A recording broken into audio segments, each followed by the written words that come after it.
Friends, నిన్న episode అలాగే ఈరోజు ఏం జరగబోతుంది బిగ్ బాస్ హౌస్లో అంటే కెప్టెన్సీ టాస్క్ అయితే జరిగింది.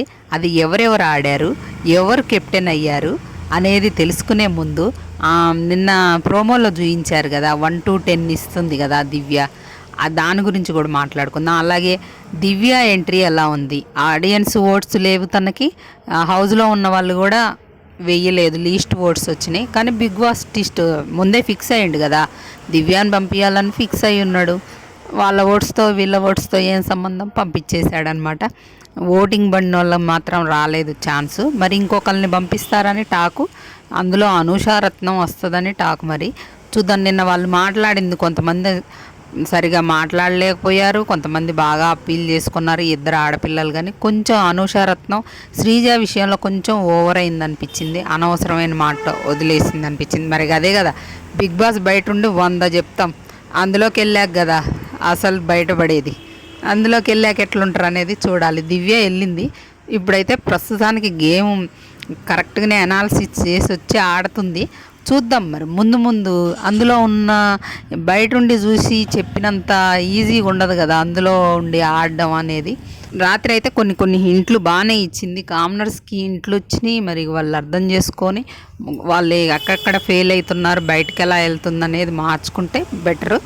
ఇక వీళ్ళకి లవ్ స్టోరీ ఏమన్నా నడుస్తుందా ఇక్కడ అని కావాలని అమ్మాయిని అడిగారు. అమ్మాయి ఎంట్రీ ఇచ్చిన తర్వాత లవ్ స్టోరీ ట్రయాంగిల్ లాగా అనిపిస్తుంది నాకని చెప్తే అని చెప్పుద్ది అనమాట. ఆ తర్వాత తనూజ అయితే నిన్న చాలా ఎపిసోడ్ సగం ఎందుకు ఆమె టార్చరు అర్థమైందా ఫ్రెండ్స్ నేను చెప్పింది? వీళ్ళు ఓనర్స్గా ఉన్నప్పుడు ప్రియా మన శ్రీజ ఎలా బ్యాడ్ అయ్యారు, ఇలాంటి విషయాల వల్లే.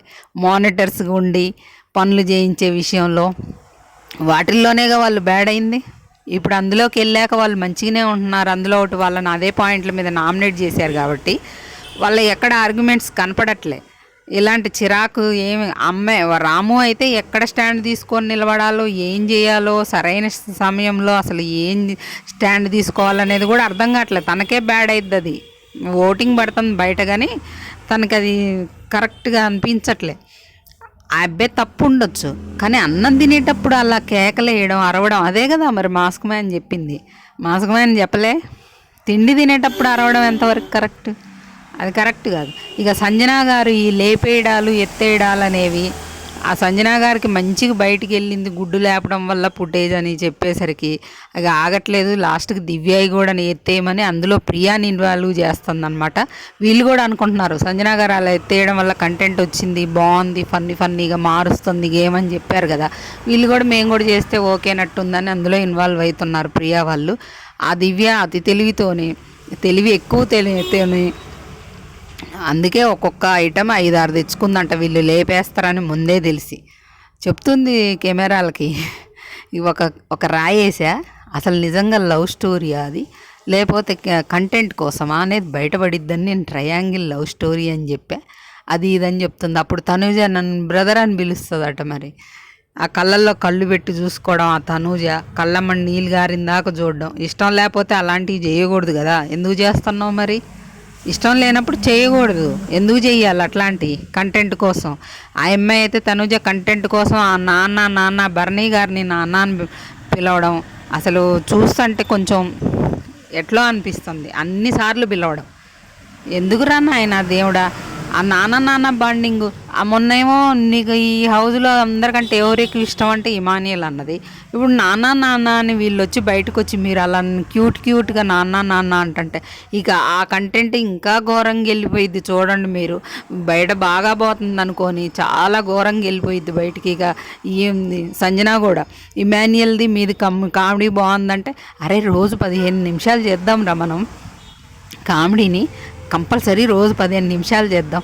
అది ఎంతవరకు నీ అంత చేయలేకపోవచ్చు కానీ నేను చేస్తా, ఇద్దరం కలిసి వెళ్దాం అని చెప్తుంది. ఇక కంటెంట్ వాళ్ళు అందులో హోరెత్తిస్తారు, ఇంకా ఈ కంటెంట్లు సాగుతూనే ఉంటాయి అన్నమాట. ఇలా వెళ్తుంది బయటకు అనేసరికి మన ఇటువైపు కామెడీ తక్కువైందంట, అటు మన 10 నిమిషాలకి వెళ్ళి కామెడీ తక్కువ అంటే మరి వాళ్ళకి ఇచ్చింది ఓనర్స్ పని ఫస్ట్ 2 వారాలు ఏం చేస్తారు, ఆ తర్వాత ఇక ఇప్పుడు వచ్చేసరికి టెనెట్స్ చాకరీ చేయడమే సరిపోతుంది వాళ్ళకి, కామెడీ చేయడానికి ఎక్కడ టైం సరిపోతుంది. ఇంకా అది జరుగుతుంది.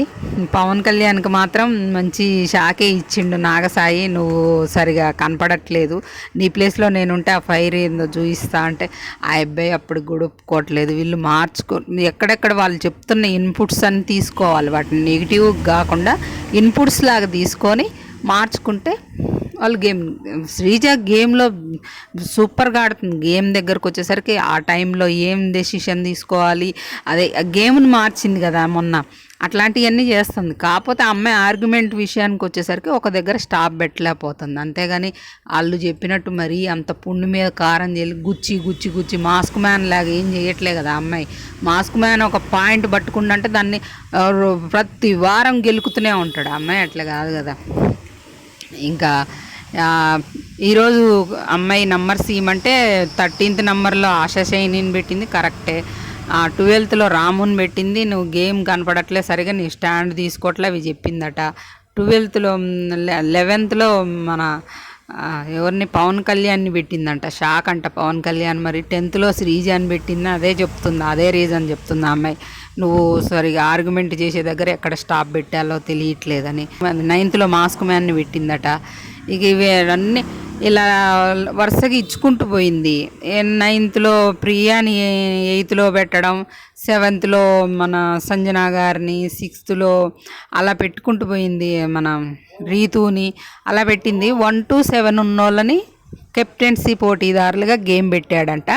ఆ గేమ్ ఏంటంటే, ఆ గేమ్ బాల్స్ మనం ప్రతి సంవత్సరం ప్రతి ఇయర్ ఒక అదే టాస్క్ నడుస్తుంది, కానీ కొంచెం విరుద్ధంగా పెట్టాడు. మనం బయట ఉన్న వాళ్ళు బాల్స్ ఇసిరితే వచ్చి మన బాడీకి అతుక్కుంటాయి కదా, ఆ బాడీకి అతుక్కునే టాస్క్ అనమాట. అయితే ఇక్కడ ట్విస్ట్ ఏంటంటే, ఎవరికి ఎక్కువ అతుక్కుంటే వాళ్ళు గెలుస్తారు. ఇంతకుముందు అంటే తక్కువ బాల్స్ ఉన్నోళ్ళు గెలుస్తారు కదా, ఇప్పుడు ఎక్కువ బాల్స్ ఉన్నోళ్ళు గెలుస్తారట. ఇక కొట్టండి కొట్టండి, నాకు ఎక్కువ కొట్టు, నాకు ఎక్కువ కొట్టు అని అడుక్కోవాలి ఇప్పుడు ఆ టాస్క్కి. ఎవరు ఎక్కువ బాదండి బాదండి అన్నట్టు, బాదండి, ఎన్ని బాళ్ళు ఎక్కువ అతుక్కుంటే అంత ఓనర్ మనం కెప్టెన్ అవుతారు కదా. అలా సంజనాను డెమాన్ పవన్ ఇద్దరు కెప్టెన్ అయ్యారు కాబట్టి ఆటోమేటిక్గా వాళ్ళు తప్పుకున్నారా లేదో తెలియదు, కానీ ఆటోమేటిక్గా అయితే వీళ్ళు తప్పిస్తారు, ఎందుకంటే ఆల్రెడీ వాళ్ళు కెప్టెన్ అయ్యారు, కొత్త వాళ్ళకి అవకాశం ఇవ్వాలని. ఇక మిగతా మన రీతు, ఇంకా తనూజ, భరణి, ఇమాన్యుయల్, వీళ్ళు నలుగురు ఉంటారు కదా. వీళ్ళ నలుగురిలో లాస్ట్కి భరణి, ఇమాన్యుయల్ ఉన్నారంట. ఇమాన్యుయల్ అయితే 3rd వీక్ కెప్టెన్ అయ్యాడు. భరణి గారు, ఇమాన్యుయల్ ఉంటే భరణి గారికి కూడా ఇష్టమే ఇమాన్యుయల్ కెప్టెన్ కావడం, తను కూడా ఎంకరేజ్ చేసి ఉంటాడు నాకు తెలిసి.